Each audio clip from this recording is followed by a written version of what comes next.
What? Bang! Pro Wrestling Podcast. Just when they think they got the answers, I change the question. Rep screw rep. Yeah. Woo!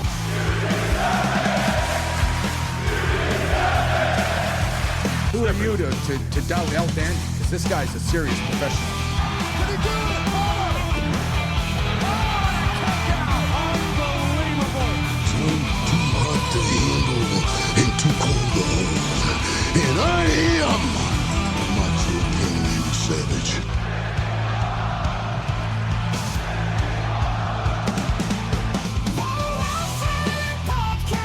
Shut your mouth, you thong-wearing fatty. I said WWE stands for... It's me, Austin. I will never retire. Promotional consideration paid for by the following.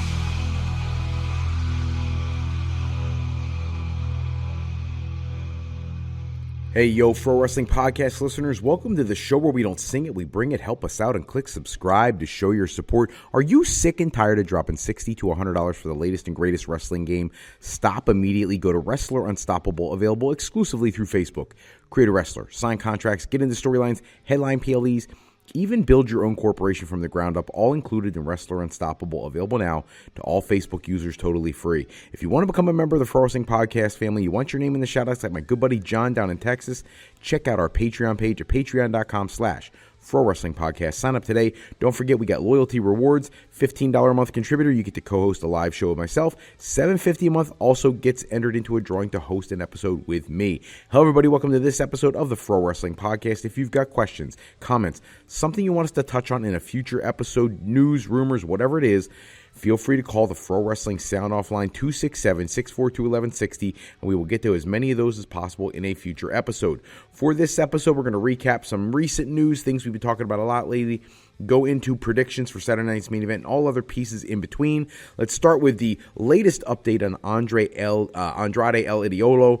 The rumor is that WWE may use his non-compete clause to kind of force his way back into WWE, which on the surface to me sounds absolutely ludicrous. Why fire the guy if you wanted to bring him back in the first place?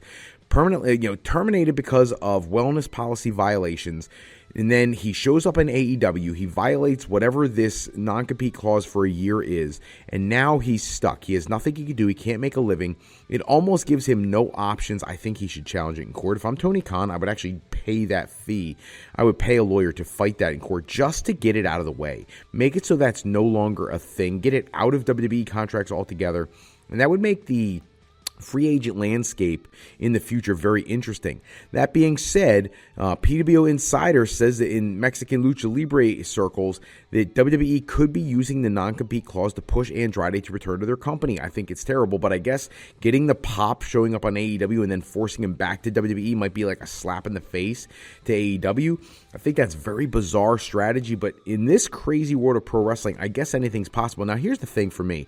If I'm WWE, I understand we've had long-standing issues with AEW since they launched.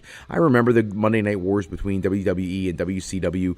I don't want that again, to be perfectly honest with you. I would love to see these companies at some point in the future, obviously not right this second, but somewhere down the line find a way to coexist in a more positive and constructive way, perhaps even co-promoting at some point the way WWE does with TNA. I would love that. But we're never going to see it if we keep having this tit-for-tat situation. So if this is one of those things where they're trying to use this as a bargaining tool to capitalize on his appearance at AEW and then force him back to the company, bad idea. Moving on to the next report, talking about the situation with Braun Breaker and Bronson Reed, why they weren't in the Battle Royal to crown the number one contender for the World Heavyweight Championship for Saturday night's main event. And the word right now going around is that they were afraid, WWE officials were afraid that they would get a babyface reaction, despite the way that they turned on Seth, that they would be cheered because of the way Seth has been portrayed recently. WrestleVotes is reporting WWE was the ones who were concerned that Braun and Bronson will receive babyface reactions instead of getting booed as they join forces with Paul Heyman.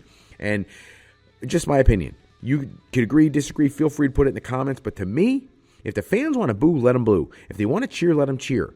Go organically with what the fans want. If they do that and they come out and they win the Battle Royal or whatever it is you want to do with them and the fans love it, great. You created a new megastar. If you need to turn somebody else heel or whatever you got to do, it's a good problem to have. Instead, what you've done is people haven't seen Bronson enough lately because of this. Braun Breaker, great. He gets a glorified squash match with LA Knight, which I don't think is great for Knight's character. I've hated what they've done with him for quite a while now.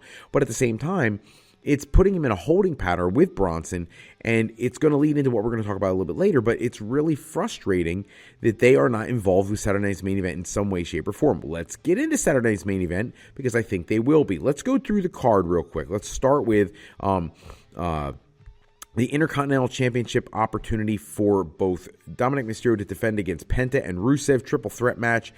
I think there is no chance that Dominic loses the championship here. He has to keep that championship for something we're going to talk about later. So I think Dom wins the match. I think he's going to cheat to win. I think why not?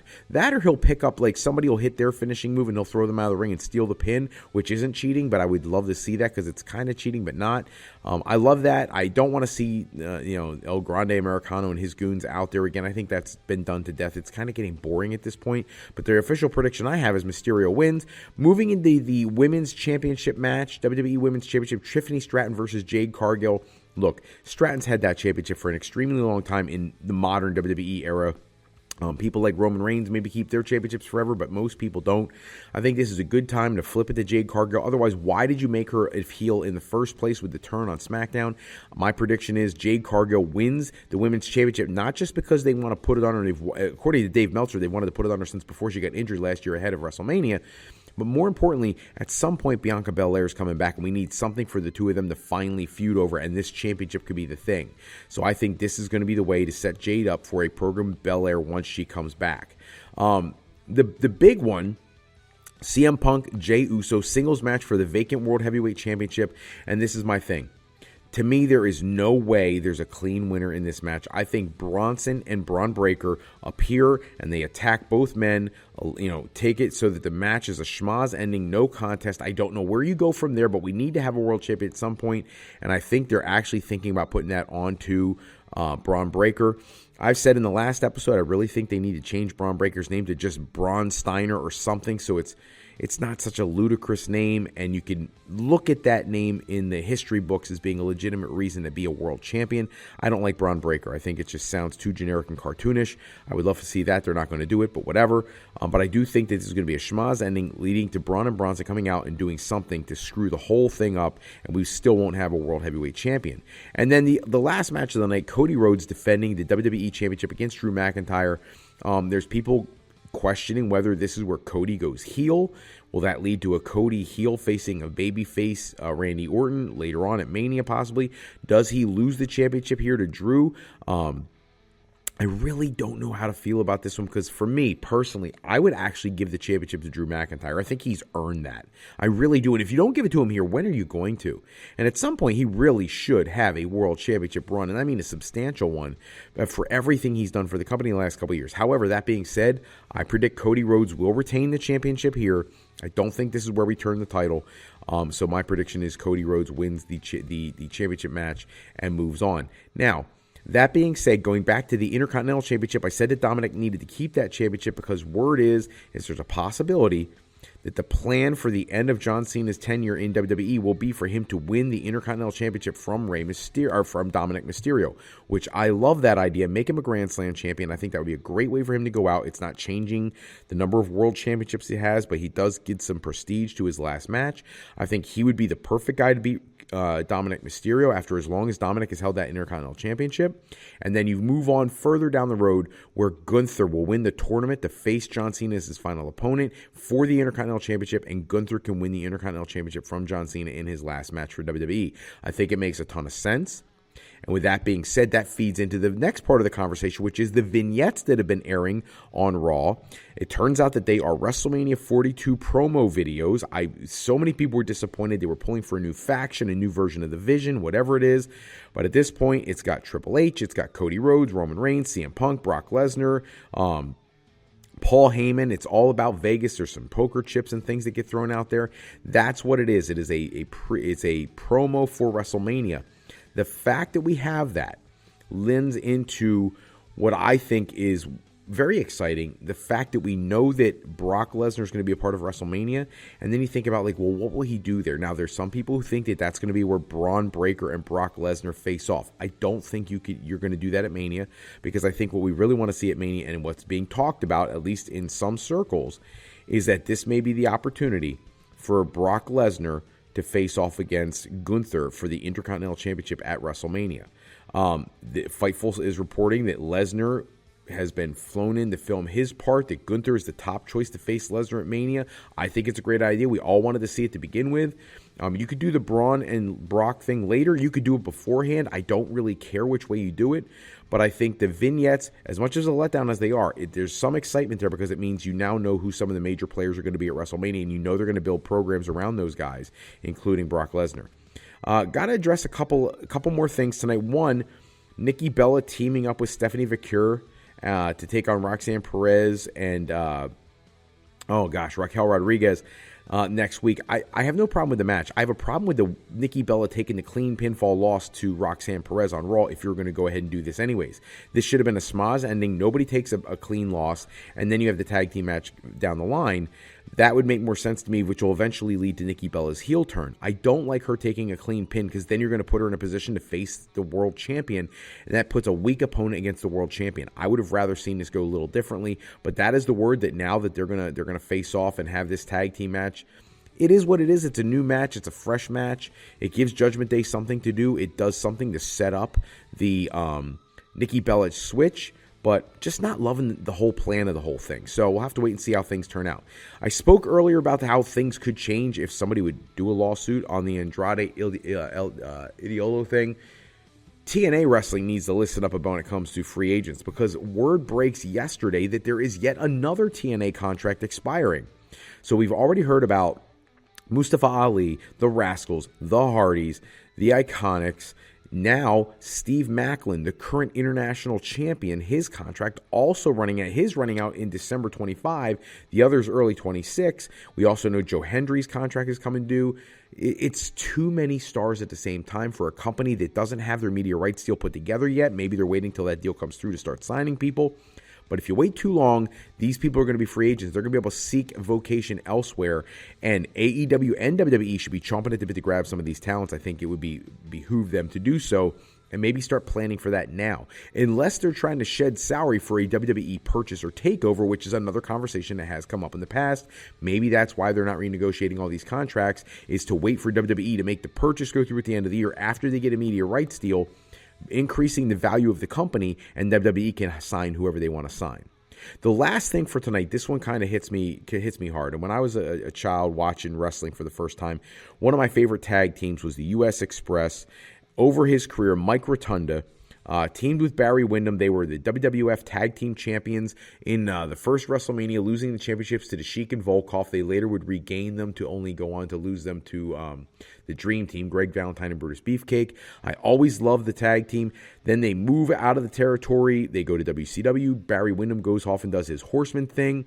Mike Rotunda ends up forming a tag team with Dr. Death Steve Williams and has Kevin Sullivan as their master. They are the Varsity Club, and they have great feuds with the Road Warriors. He eventually comes back to WWE.